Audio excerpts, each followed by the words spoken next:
Bonjour à toutes et tous, je m'appelle Gwendoline de Baume Yoga et je vais aujourd'hui vous présenter pour Thairona la position Utthita Trikonasana. Utthita signifie étirement, Trikonasana, 3 angles. Donc l'idée de cette posture, c'est d'effectuer 3 angles dans le corps. Je vais tout de suite vous expliquer en quoi cette position est très intéressante pour le corps, pour l'état d'esprit aussi, et comment la pratiquer dans un second temps. Tout d'abord, c'est une position dite debout et latérale. Ça veut dire qu'on va rester debout, ancré sur nos 2 pieds, que les pieds vont avoir une position qui va être très importante et qui va déterminer le reste du positionnement du bassin et des épaules. Et elle est dite latérale puisqu'on va se déplacer sur le côté pour venir ouvrir ce que l'on appelle les flancs. C'est une position qui est très complète, qui est souvent pratiquée en début de séance, justement pour permettre de sentir un petit peu les tensions qu'on peut avoir, les raideurs également dans le corps. C'est une position qui va permettre de renforcer la colonne vertébrale, d'activer également la ceinture abdominale, de sentir l'étirement au niveau des lombaires, et ça vous allez comprendre après pourquoi et surtout comment ressentir cet étirement des lombaires. Et encore, pour aller un petit peu plus loin, vous allez avoir une grande force également dans les jambes qui vont faire office d'ancrage dans le sol et permettre cette élévation, et on va chercher à ancrer pour rester un petit peu en équilibre. Donc comme toute posture d'équilibre, l'idée c'est d'essayer d'avoir vraiment cet ancrage dans le sol, et souvent quand on se sent un petit peu déséquilibré, ça vient peut-être nous dire qu'il y a quelques petits déséquilibres aussi d'un point de vue un petit peu plus mental. Donc tout de suite, pour vous placer dans cette posture, je vous invite à vous placer sur le côté de votre tapis. Dans la manière Ashtanga Vinyasa, on va commencer à l'avant du tapis en Samastiti et puis on va décaler notre pied droit vers l'arrière. L'idée c'est d'avoir les pieds suffisamment espacés.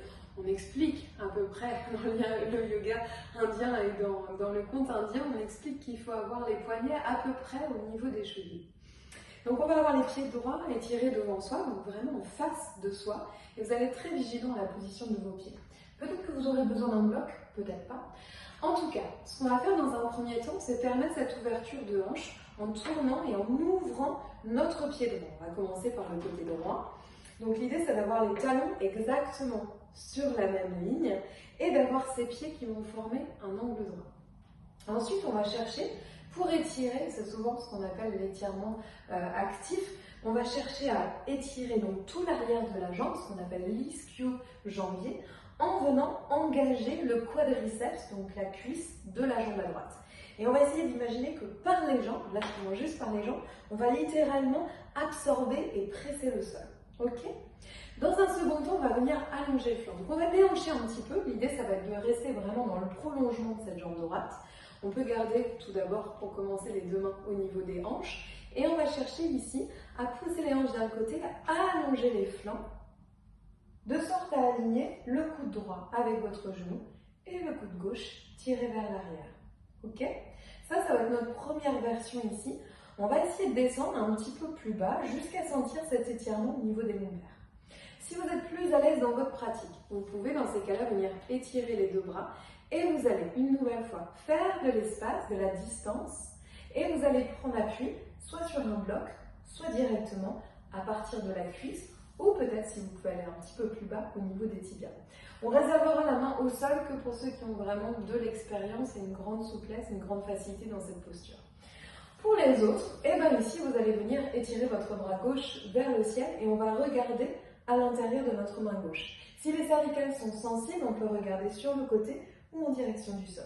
Ce qui est très important ici, c'est de sentir qu'on allonge les flancs. Alors, vulgairement, ça va être vraiment très moche comme expression, mais vous allez imaginer que vous voulez limiter les plis ici, dans le flanc droit. On limite les plis dans le flanc droit, on allonge l'espace entre les côtes et la hanche. Et ici, au contraire, on va essayer de raccourcir, comme si cette distance-là, vous voyez, ici, j'allonge, mais je suis plutôt en train de me cambrer, d'enrouler et d'avoir la colonne vertébrale qui fait plutôt une forme pas de vague, mais d'arrondi, alors qu'au contraire, je veux garder ce flanc allongé. Donc, je vais essayer de rapprocher les côtes de la hanche, d'imaginer que cet espace se réduit.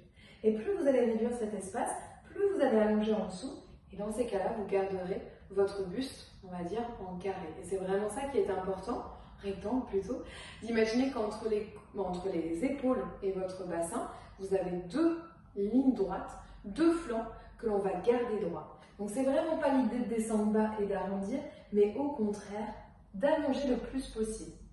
Si vous ne sentez pas d'étirement derrière au niveau des lombaires, c'est probablement dans votre posture, vous amenez les fesses vers l'arrière.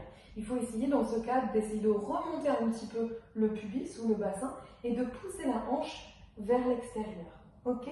Comme si vous vouliez ramener votre hanche posée, la hanche gauche, tirée vers le ciel. On allonge les flancs et ensuite on va se poser ici. Vous allez prendre le temps de respirer en continuant à engager les jambes. Quand vous avez fini ces quelques respirations, 5 restera un minimum, vous allez pouvoir vous redresser. Vous ramènerez votre pied. Vous pouvez marquer un petit temps d'attente ici. Quand vous êtes prête et prêt, vous allez pouvoir faire l'autre côté. Je vous souhaite une très bonne pratique pour Utthita Trikonasana.